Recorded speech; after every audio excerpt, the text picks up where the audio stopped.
अस्सलामु अलैकुम वरहमतुल्लाहि वबरकातुहू। उम्मीद है कि आप हजरात खैर आफियत से होंगे।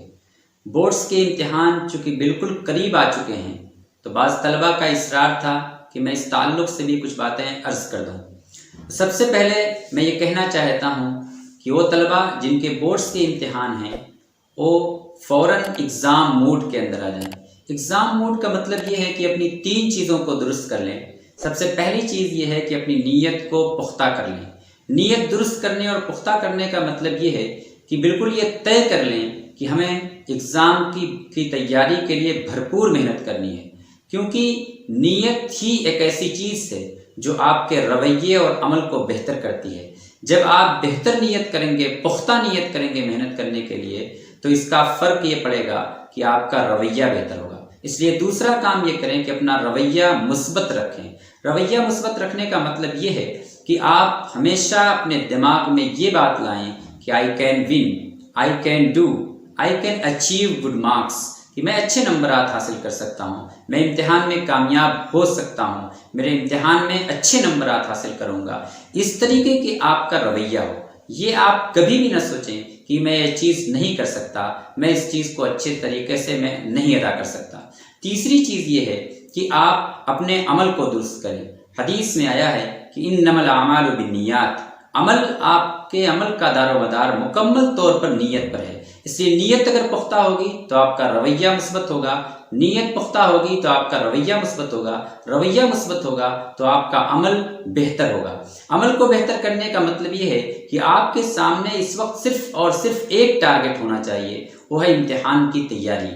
क्यों? क्योंकि दुनिया जहान से इस वक्त आपको कोई मतलब नहीं। इस वक्त मोस्ट इम्पॉर्टेंट टास्क, सबसे अहम काम जो आपकी नज़रों के सामने है, आपकी निगाहों के सामने है, वो आपके इम्तिहान की तैयारी है। इसलिए सब कुछ से आप किनारा कश कर लें, यानी अपने वक्त को मुख्तलिफ चीज़ों से, जो गैर ज़रूरी काम हैं, उनसे महफूज रखें। अपने वक्त को ज़ाय करने से बचाएं। खेल कूद के अंदर, दोस्तों के साथ बहस मुबाहिसा करने के अंदर, दावतों के अंदर, पार्टियों के अंदर, और गैर ज़रूरी ख़ास तौर पर अपने मोबाइल के इस्तेमाल के अंदर।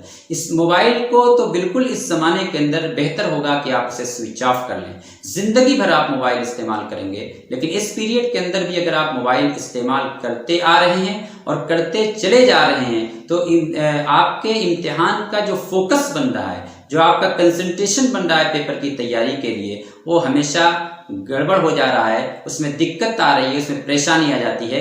मोबाइल डिस्ट्रैक्ट करता है आपको, लाइन से आपको हटाता है। इसलिए बेहतर ये है कि मोबाइल का बहुत कम इस्तेमाल करें। कोई वक्त ख़ास कर लें जिस वक्त आप मोबाइल थोड़ी देर के लिए इस्तेमाल करें, और वो भी पाबंदी के साथ, बस आधा घंटा या इस तरह का कुछ ख़ास कर लें। बस उसी बीच मोबाइल को खोलें और उतनी ही देर मोबाइल का इस्तेमाल करें। अब ये जब तीनों चीज़ें आपकी तैयार हो जाएं, यानी आप मुकम्मल तौर पर एग्ज़ाम मोड के अंदर आ गए हैं, यानी आपने अपनी नीयत दुरुस्त कर ली है, पुख्ता इरादा कर लिया है इम्तिहान की तैयारी करने का, रवैया आपने पॉजिटिव कर लिया है, यानी हमेशा आपके दिमाग में ये बात है कि मैं इसे कर सकता हूँ, तो तीसरी चीज़ ये है कि आप अपने अमल के अंदर जो गैर ज़रूरी काम कर रहे हैं, उन तमाम गैर ज़रूरी कामों को छोड़कर सिर्फ और सिर्फ एग्ज़ाम को टारगेट बना के आपने काम करने का इरादा कर लिया और काम करना स्टार्ट कर दिया है।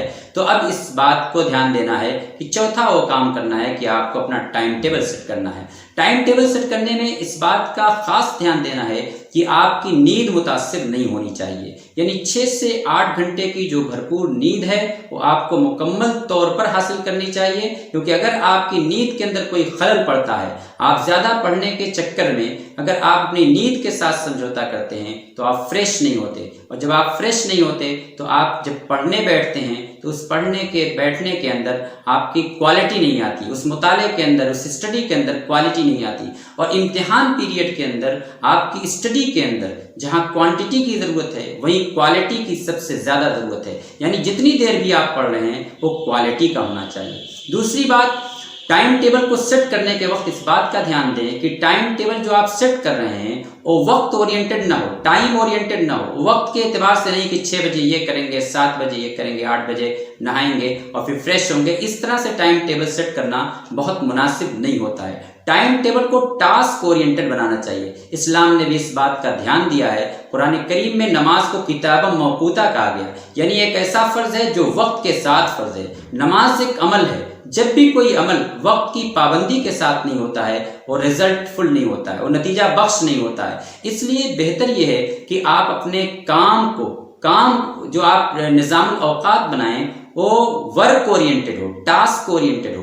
तो सबसे पहले आप अपने निज़ाम के अंदर इस बात को ध्यान देंगे कि आप पास काम क्या है, क्या करना है। आपने जैसे ये तय कर लिया कि आपके पास 10 चैप्टर हैं और उन 10 चैप्टरों को 10 दिन के अंदर हल करना है, हर दिन के में एक चैप्टर आता है तो उस एक चैप्टर को हल करना है। आपके दिमाग में ये नहीं होना चाहिए कि मुझे 4 घंटे पढ़ना है, बल्कि आपके दिमाग और जहन के अंदर ये बात आनी चाहिए कि मुझे सिर्फ एक चैप्टर करना है और उस चैप्टर को जितनी जल्दी जितना बेहतर मैं कर लूँ मेरे लिए फिर वक्त खाली हो जाता है। तो काम यानी टास्क ओरिएंटेड बनाएं और जब आप टाइम टेबल बनाकर काम मेहनत करने लगें, चूंकि अभी आपके पास 10 दिन के से जायद बोर्ड के इम्तिहान में वक्त है तो इस वक्त का भरपूर इस्तेमाल करने के लिए सबसे पहले शुरुआत के अंदर आप क्या करें, मोस्ट इंपॉर्टेंट को पहले करें, जो ज्यादा अहम है उसको पहले करें, जो इनकम्प्लीट रह गया है उसको ना छोड़ें, उसको कंप्लीट करें, इनकम्प्लीट को कंप्लीट करें। जो चैलेंजिंग है उन चैलेंजिंग को सिर्फ चैलेंजिंग होने की वजह से, दुश्वार कुन और मुश्किल होने की वजह से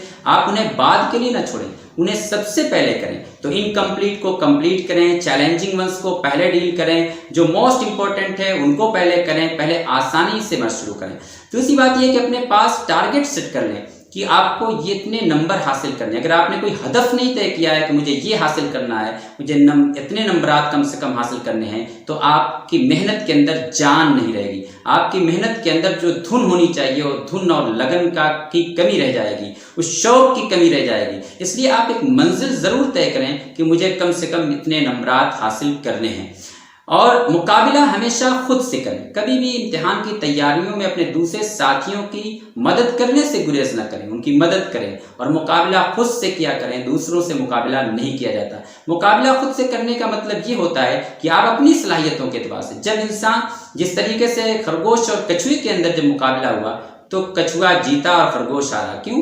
गलती यहाँ पर यह हुई थी कि खरगोश ने अपनी सलाहियतों से मुकाबला करने के बजाय वो कछुए से मुकाबला करने लगा। इसलिए कभी भी किसी दूसरे से मुकाबला न करें, खुद हमेशा अपने से करें, पूरे कोर्स को कवर करें, कोई चीज छोड़े ना, मेहनत में कमी ना आने दें, पूरी मेहनत को उसी तरीके से बरकरार रखें। और दूसरे दिन जब भी मेहनत सुबह तैयारी करने के लिए बैठें तो सबसे पहले रिवीजन वर्क करें। रिवीजन वर्क बहुत अहम होता है, क्योंकि अगर आपने जो चीजें पढ़ रखी हैं उनको रिवाइज नहीं करते हैं तो आपके जहन से निकल जाती है। इसलिए रिवीजन को बहुत अहमियत दें। रिवीजन को अहमियत देने के अलावा खास बात, इन बातों को भी लास्ट में बहुत ध्यान दें कि जो आपके बोर्ड्स के प्रीवियस पेपर्स हैं ये आपके लिए बहुत अहम है। इनको अपना दोस्त बनाएं, इनको सलीके से देखें, बार बार देखें और उनके तर्ज को पकड़ें और उनको लिखने की और उनके पर मशक करने की कोशिश करें। कम से कम पिछले 5 साल के बोर्ड्स के पेपर को जरूर करके जाएं। अगर आप इतनी तैयारी कर लेते हैं तो उम्मीद है कि इंशाअल्लाह आप एग्जाम के अंदर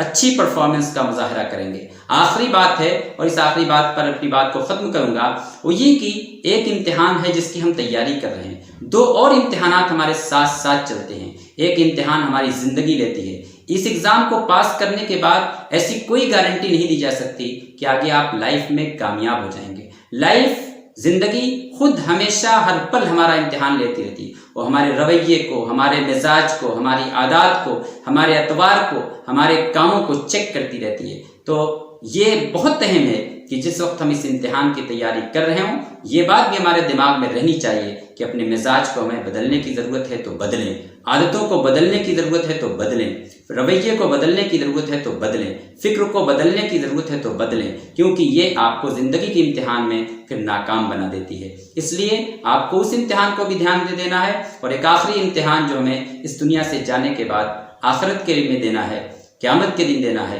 वो एक बड़ा इम्तिहान है जिसको कभी भूलना नहीं चाहिए, क्योंकि ज़िंदगी के धारे को सही रुख पर लाता है। उम्मीद है कि आप अगर इन बातों का ध्यान रखेंगे यानी एग्ज़ाम मोड के अंदर आ जाएंगे और सही टाइम टेबल बनाकर सलीके से टास्क ओरिएंटेड काम करेंगे, चैलेंजिंग वंस को और मोस्ट इंपॉर्टेंट को पहले अगर आप हल करेंगे, इनकम्प्लीट को कंप्लीट कर लेंगे और अपने प्रीवियस पेपर्स वगैरह को सलीके से देख चुके हैं और फिर मुतमईन इत्मीनान रखें कि इंशाअल्लाह इम्तिहान के दिन अच्छा होगा, क्योंकि आप अपने रवैये को मुस्तकिल मुस्बत रखें। मुस्बत रवैया ही आपको बेहतर रिजल्ट देता है। और फिर खुदा से ये दुआएं करते रहें, रब्बि ज़िदनी इल्मा, रब्बि ज़िदनी इल्मा, ए खुदा मेरे इल्म को ज़्यादा कर दे और मेरे इल्म को मेरे लिए बेहतर बना दे। आप इन दुआओं के साथ फिर आप एग्ज़ाम के दिन पहुँचें और बिल्कुल इत्मीनान के साथ जाएँ, मुकम्मल फ्रेश होकर जाएँ और अल्लाह से 2 रकात नमाज पढ़कर दुआएं मांग कर जाएं और इत्मीनान के साथ आप एग्ज़ाम दें। लेकिन अभी दुआओं से पहले अभी जो काम सबसे ज़्यादा ज़रूरी है वो आपकी मेहनत है, आपकी लगन है, आपका रवैया है और आपकी लगातार जद्दोजहद है। यही आपको कामयाब बना सकती है। मैं उम्मीद करता हूँ कि आप इंशाअल्लाह ये बातें आपके काम आएंगी। इन बातों का अगर आप ध्यान रखेंगे तो उम्मीद है कि आपका रिज़ल्ट भी बेहतर आएगा। मैं होप करता हूँ, उम्मीद करता हूँ कि आप इस एग्ज़ाम को बहुत अच्छी तरीके से पास करेंगे और अच्छे नंबरात से आप कामयाब हों, ताकि ज़िंदगी के अंदर भी आप अच्छे नमूने पेश कर सकें। शुक्रिया।